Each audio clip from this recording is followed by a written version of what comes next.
Bueno, vamos a meternos de lleno en este análisis. Hoy tenemos sobre la mesa un material que francamente no se anda con rodeos. Vamos a desgranar, de forma totalmente neutral y objetiva, un argumento bastante contundente. La idea de que todas estas medidas modernas de protección emocional y social pues nos están perjudicando.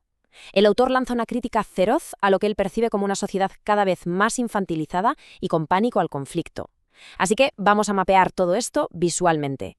Vamos a conectar puntos que van desde las famosas zonas seguras en las universidades, pasando por la educación, hasta llegar a la economía pura y dura.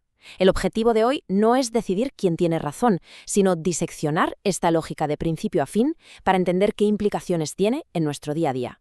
Para arrancar, el autor suelta una anécdota que es de traca. Nos cuenta el caso de una universidad en Estados Unidos donde un estudiante exigió prohibir una exposición de arte japonés por considerarla ofensiva.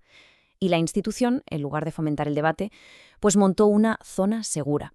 Y atención a esto, equipada con cuadernos para colorear, plastilina y vídeos de perritos felices. Para el orador, esto no es una simple anécdota curiosa.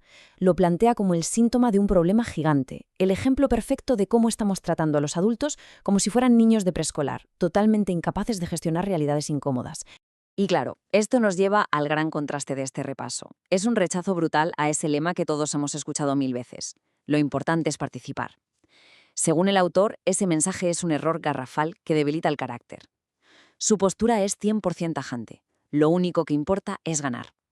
Argumenta que si eliminamos la ambición de la victoria y nos conformamos simplemente con el hecho de estar ahí presentes, estamos abriendo la puerta de par en par a la mediocridad colectiva.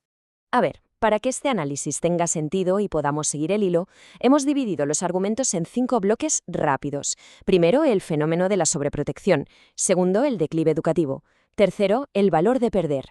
Cuarto, la injusticia como motor. Y quinto, la experiencia personal del autor. Punto número 1. El fenómeno de la sobreprotección.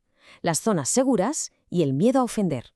Vamos a ver cómo defiende que esta burbuja emocional es, en realidad, un tremendo lastre.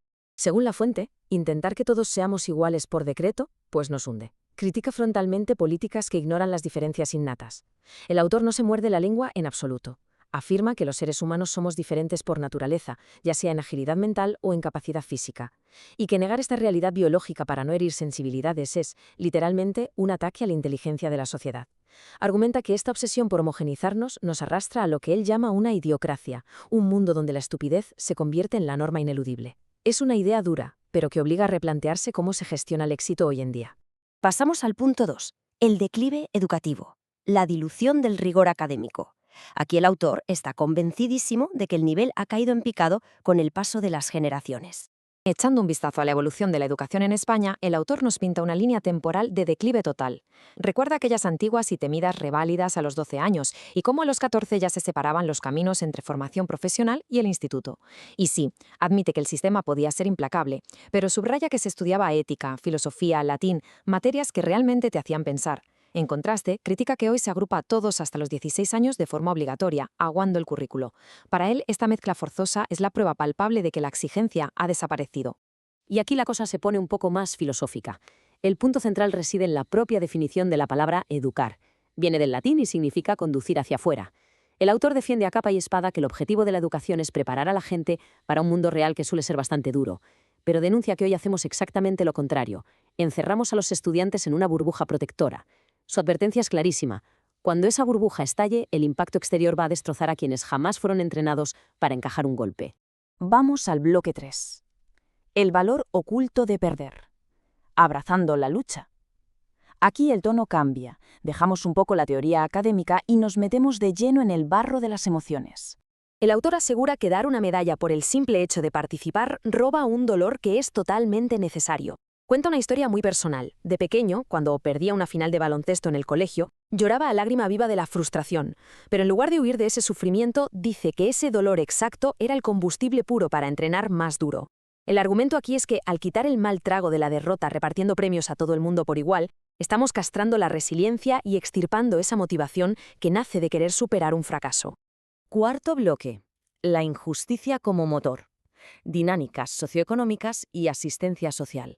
Ojo porque a partir de aquí el análisis se expande a un terreno social bastante más pantanoso. Para ilustrar este salto al panorama general, el autor contrasta el pasado con el presente. Habla de aquellos inmigrantes internos que llegaban a Barcelona hace décadas con una mano delante y otra detrás. Vivían en barracones y absolutamente nadie les regalaba nada.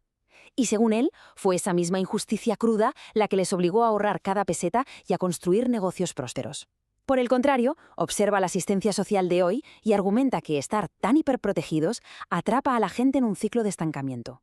La lógica es que, si no hay una necesidad urgente, se aniquila el hambre de progresar.